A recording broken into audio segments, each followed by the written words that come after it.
Previously on Balls. He has just landed in Durban. Hello? Bruce, Hayley here Hello? from Balls Radio. Can you hear me?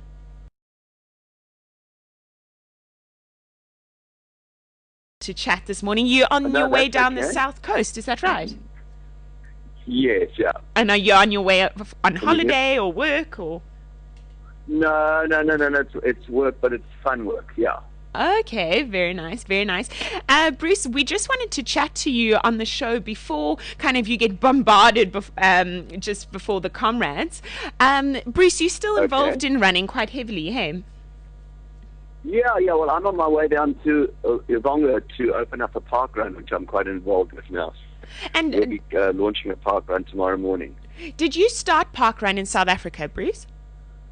I did, yeah. I bought. It's a concept that started in the UK with this ex-South African guy there, but I brought parkrun to South Africa, yeah. And maybe for those people that don't know what parkrun is about, I mean, I love the concept. I'm a very keen runner. Maybe you can just tell us a bit about it.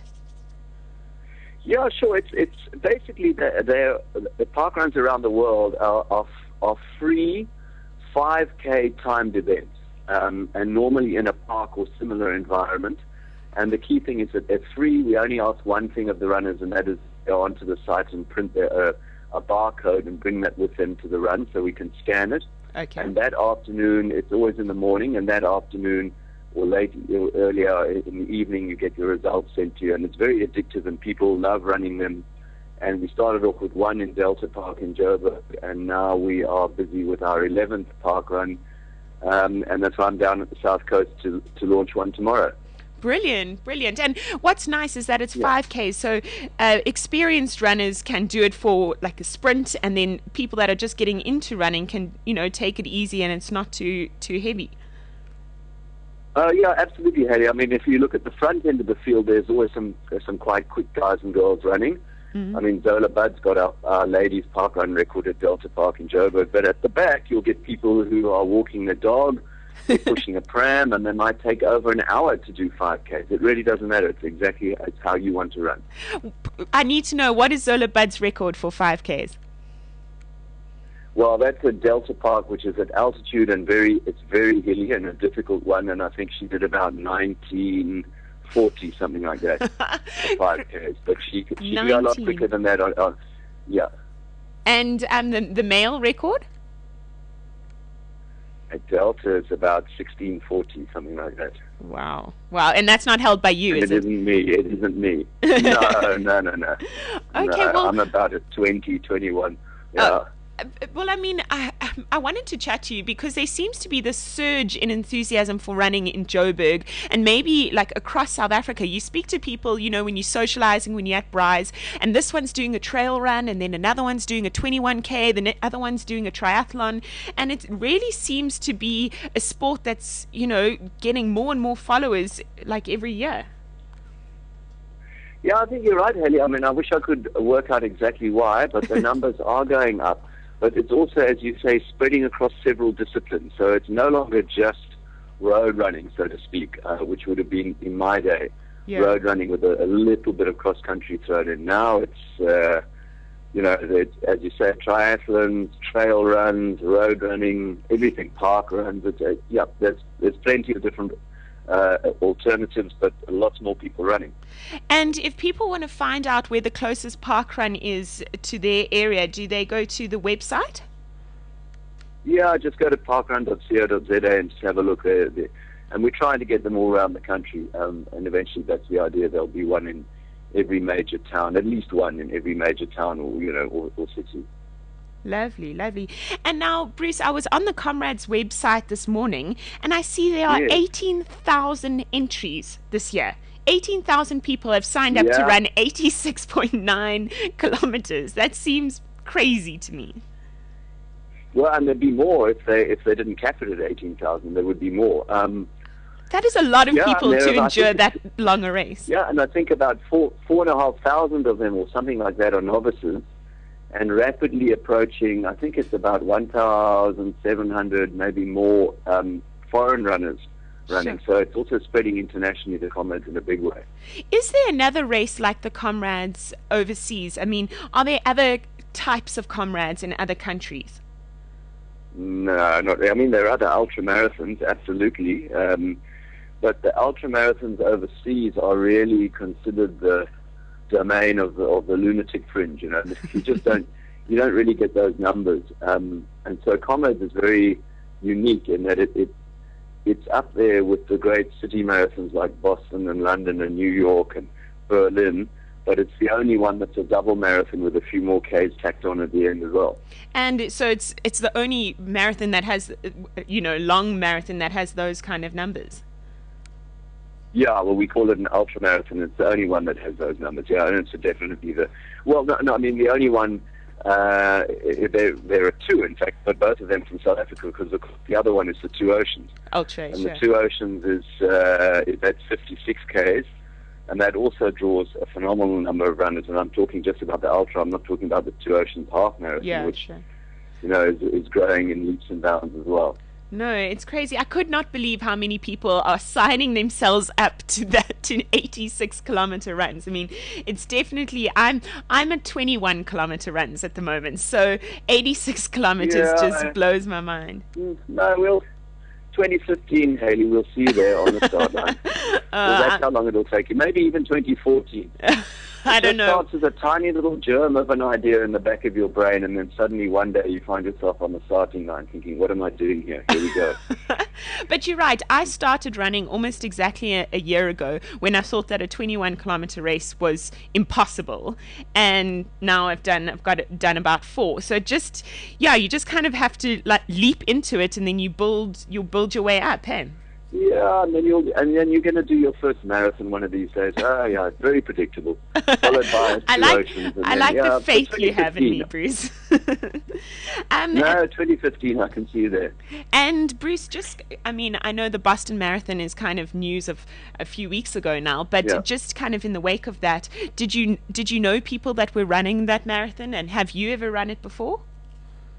Yes, I ran the year before. I ran 2012. Oh, really? Okay. So it was very disturbing for me to find out what happened, because the finish of Boston is so spectacular. You come down Boylston Street, and it's a long, straight run towards the finish, just lined with thousands of cheering spectators, and it's one of the great moments of any race, just to run down that road to the finish, and to have it ruined like that it's terrible. And I had quite a few friends who were running, both American friends and South Africans, and I was obviously keen to find out that they were all right. And in fact, in my own case, I had quite a few people who sent me messages to say, "Are you all right?" So I sent replies to them all saying, "I'm very touched and thank you for caring about me, but I'm also slightly irritated that you think I would run a 4 hours 9 minute marathon at Boston."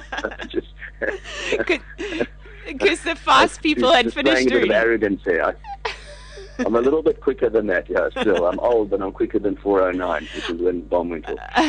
And Bruce, how fit are you? I mean, that was one of the questions I wanted to ask you. Kind of, are you still running a lot, or are you now doing different disciplines? Well, I think I'm running a lot. I'm still running a great deal, and I think I'm kind of round about 3 hours for a marathon now. Sure. The last time I went flat out was Boston, but I died because in 2012 it was so hot. And before that I did New York, where I just broke 3 hours. So I'm sort of around about 3 hours 10, which is still quick. Very. But I'm not gonna frighten the Kenyans or the Ethiopians. No. Sure. And Bruce, how has running changed from when you were at your peak back in the day and to now? I think the biggest thing is you touched on it earlier. There's a bigger, broad base now. There's a huge base of lots of people who are running more for enjoyment. Whereas when I was running in the late 70s and the early 80s, it was much more serious stuff. You've only got to look at the cutoff times. I mean, in those days, the cutoff for the Two Oceans was 6 hours. Now it's 7 hours. And the cutoff for Comrades was 11 hours. Now it's 12 hours. So I think that's a good thing. It's bringing more people into the sport. They're allowing people, they're allowing people to just enjoy running and not to get too serious. We were all deadly serious and trying to get silver medals and gold medals and get provincial colours and all that kind of thing. And when you were running in that time, were you a professional runner, or did you have another job at the same time, or was running your job? No. Very much an amateur, because there was, I mean, it is a bitter subject for those of us who were Comrades winners, for instance, in the 70s and 80s, because there was no prize money. Really? And now I see you get 300,000 Rand for a win. I mean, that would be quite useful, I have to say. After 9 victories, that would have, added up. Yeah, 9 times 300,000 would be quite nice, yeah. So really, was there absolutely no prize money? No, nothing. No. Oh, after that? Yeah, but to be honest, obviously, but you can, in those days, you could earn a living in other ways. For instance, I've got a number of television endorsements and things like that. So that to say that it was completely amateur is not absolutely true. But there certainly was no prize money. Okay, but you were training and working at the same time. Oh yeah. I was an archaeologist at the university, helping as a research officer for studying Bushman rock art. Wow, interesting, very interesting. And then, Bruce, I also wanted to ask you, Ludwig, do I say Mamabolo? Yes. The last year's Comrades winner has just been cleared in court of doping charges. What is your opinion on doping in running at the moment? Is it something that's kind of discussed openly? Is it prevalent? I mean, are you hearing about it? Yeah, there are a lot of rumors, and there is some doping going on. But in Ludwig's case, really, he was pretty well innocent. I'm pretty sure. In fact, strange you should ask that. I actually had dinner with his legal team last night. So, okay, they must be happy. Chatting to them all about it. Yeah. And Hello? Yeah, you're still there. So it's something that people are talking about, but you wouldn't say that like it's like with cycling, it's kind of really tarnished the sport. You don't think running's in danger of that happening? Careful. Sure. Yeah, we have to be careful. I mean, I know that the top 10 men and women are at the Comrades are tested every year. Okay, top 10. But of course, as we know, testing doesn't necessarily mean that the sport is clean, because in cycling, Lance Armstrong was tested, as he himself often protested, 500 times, he said, and now we know that testing didn't prove a thing. Sure. So you've got to be vigilant all the time, and you've got to be aware that there is a danger. And keep the measures in place so running doesn't turn have the image that cycling does now. Yeah. Sure. And then, Bruce, just kind of, I mean, it's less than a month away to Comrades now. I'm sure you've been asked a million times, but if you've got any words of wisdom or words of advice for people that are doing their first Comrades this year, what would you want to say to them at this stage? Rest up. Just start to taper and relax and rest, and don't try and squeeze in any last hectic training sessions. The hard work's been done, and there's nothing you can do now except wait. And just run gently and enjoy it. Enjoy the panic. Enjoy the panic. The tension ratchets up each day as it gets closer to race day. They say that, I mean, the Comrades really takes a psychological endurance. Do you believe that some people just are born with that, psychological strength to push that extra 15 kilometers, or is it something you can develop?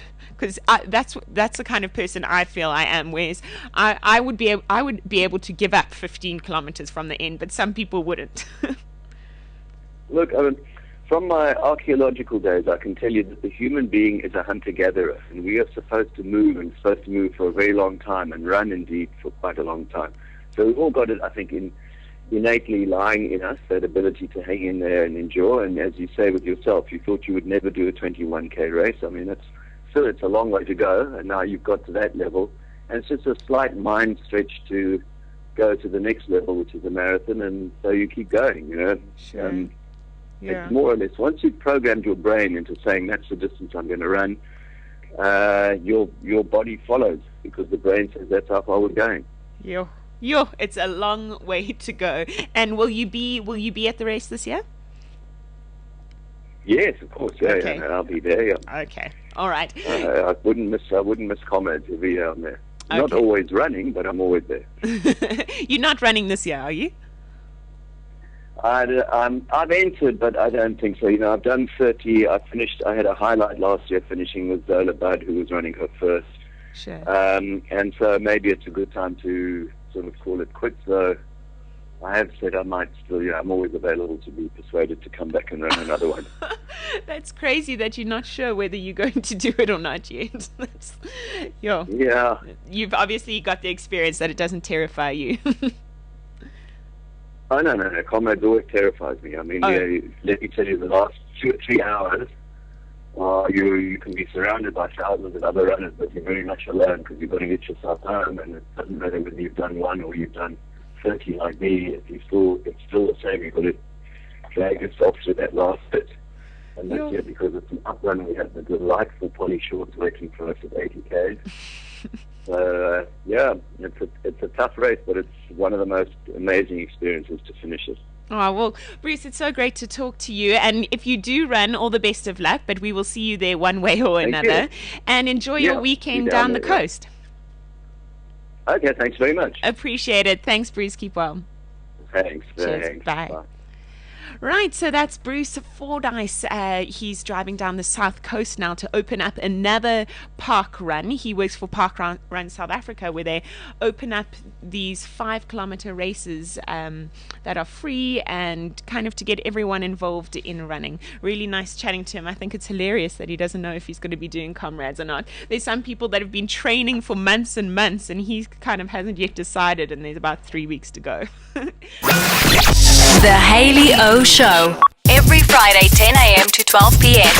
Only on bulls.co.za.